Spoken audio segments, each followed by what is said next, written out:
Hey you guys, let's make these quick, easy, cheesy potato bowls. So first grab you some potatoes. You don't need a whole lot. This was for me and my two kids and we had extra potatoes and I only cut up 4. So cut you a couple potatoes, put some oil on them, and then season them up how you want. I use this fry seasoning every time I'm making fries. I like it. It's simple. Don't have to do a whole lot. Get them in your air fryer, get it started, and then start preparing your meat.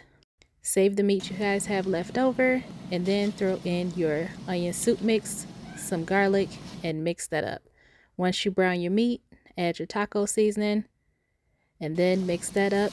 And then you want to add a little bit of salsa, not a whole much where you got some soup meat, but enough so that way it coats it. And don't forget to shake your potatoes.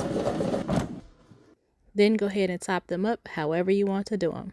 I always do a little bit much on mine. I do them like I do my nachos. And then go ahead and enjoy.